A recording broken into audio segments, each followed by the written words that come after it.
السلام عليكم ورحمة الله وبركاته.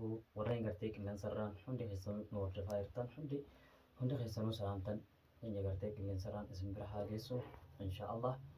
حييك أمي سادم سلامتا قافدو. السلام عليكم ورحمة الله وبركاته. Hordoftoota keenya bakka jirtanii salaamtaan teenya isin haa geessu.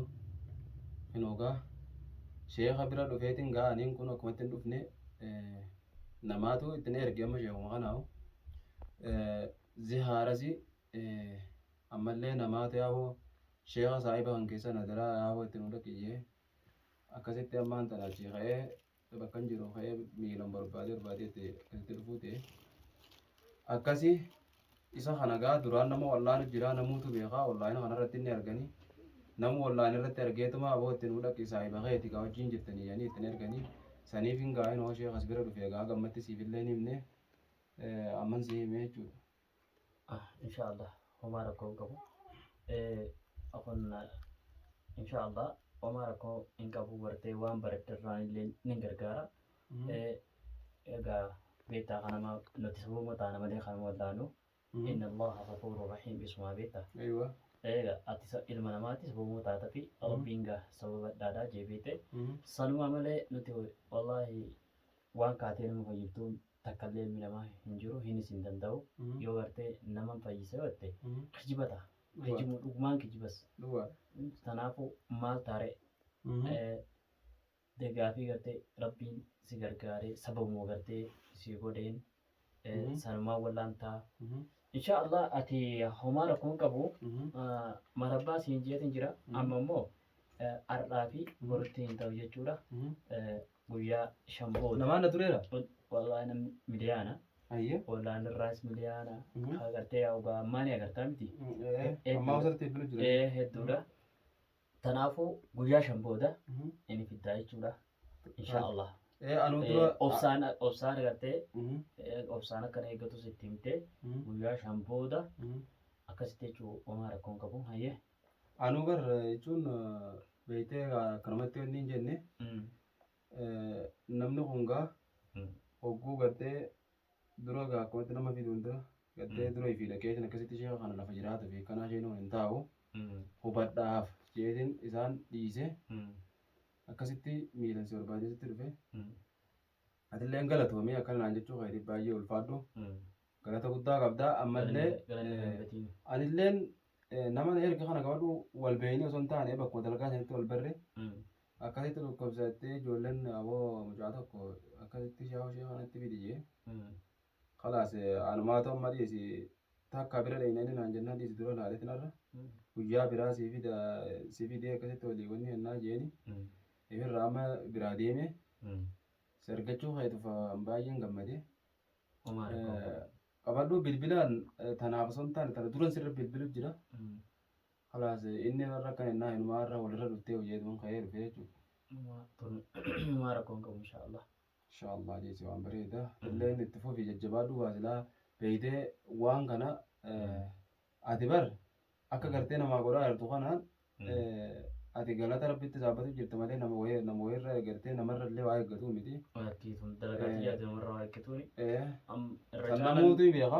Irra caala wanni nan barbaadu maali wadhaanamee namni sun qulqullatee fayyuudha. Halaas akkasi namni yoo namaaf yaade jiraachee namaaf gartee dhaabbatuun suma fayyadu jirti. Ammallee rabbi irratti si haayide dhugaa du'aaman si godha. Duba jechuun torbaan kana keessa duuba nama akka wallaanaa jirtu gaa wallaahin irra kana irratti garuu waan agarre. Viidiyoos maraan jiru. Viidiyoo marre yeroo maa'uun qabu. Imi tagaa sa'aa taa'amee gartee kun warra inti qabattee silkii ofirraa qaqqabee afuura fudhattuu dhabu. Daara walumarra dhuftee hojjetin. Akkasitti gad ba'e maayii malee yeroo taa'ee viidiyoos maree gadhiisuus gaa ni beekta yeroo inni jirtu jechuudha. Maal miti ati inshaallah. Ati khayrumaa fi dhiisi. Maal miti. Ati khayrumaa fi dhiisi. Maal miti. Maal rakkoon qabu. Sani asitti yoon gartee nama na eeguu kana yoo fite inshaallah ati ma fidda maal rakkoon qabu. Abshir. Akkana taanaan barshee keenya gartee ati silaa garuu namni gartee ifiin beekee osoo asii godhe malee ati nama gartee namatti illee waa hajamuu miti. Lakkeen amma ta addunyaadhaa tan itti dhiise addunyaan tun waa takka. Ati si qooyi maali akka addunyaa tana jibbite immoo? Rasuula keenyatu jibbe. Addunyaa tana rasuula keenyatu alayhi salaatu wasalaam jibbe. Bar nuti hin beekne malee karaa yaa'u jirra. Mee waan dandeessurra waan gartee dandeessurra gargaarii nama taa akhiratti isaa badhu ta addunyaa tana mee jalan ce'inii irraatti dhiiseettu. Maaliif jennaani ta addunyaan tun si dagachiifti dagannoo keessas galchiti. Wanni addunyaa irra caalaa addunyaa tana dandeessu tanaaf jechuudha. Amma keessafuu yeroo amma keessa jiru tanatti addunyaa gartee wal qabeetiin maal sunna bira hin jirtu. Maaliif anamma akkan gartee karaa ba'ee nama tokko oga karaa deemtu manni ni jira hin jiru wal. Manni tuurtu ni jira. Muka jala teessee bar aduu yoo suguuti qabbaneeffattee deemta. Addunyaa tana sanitti ilaalu jira jechuudha. Annama karaa deemu jiru. Dhugaati baay'ee nama ajaa'ibsiiftasi. Baay'ee takka nama ajaa'ibsiifta. Akka mataa kiyyaatti garuu nama cichoominaa fi kaayyoo dheertuu qabu bakka nuti hin agarre tana arguu jira amma nuti. Nuti ammoo akkasitti fageessinee namni irra guddaan keenya hin laallu addunyaa tana waan guddoo goone jala fiina. Laakiin namuu gartee asumaanuu warroottan akka keetii osoo beekumsa qabu addunyaa dabba lolu akkasitti dhaamsa dabarsiif maaliif ati gaa dhugumatti namni akka kanatti murannaa qabu wanni takka ta'eeti yaada. Hedduu baay'inaan hin agarre illeedha. Keessafuu ijoolleen biyya arabaa jechuudha warra biyya osoo hin taane. Keessafuu warri biyya arabaa addunyaa reebuu malee dilas mara akkasitti waa akkanaan irraa waan qabu angaruu biyya tana keessa teessee akkatti cichoominaa fi murannoo akkana qabaachuu kanaaf na ajaa'ibsiifte jechuudha. Addunyaa jala deemuu qabdu. Yaaboo of dagachuu hin qabdu. Maaliif dhimma addunyaa tana sammuu keessatti dhimma hin isaafi. Yaaboo galuuf teenyaa barra as gubbarra amma nuti amma akka barra ogaa takka huccuu takka ogaa kaayyattee itti ogaa dibloomtee dhumte firraa lafa keessa nuti addunyaa tanarratti sanuu hin geenye.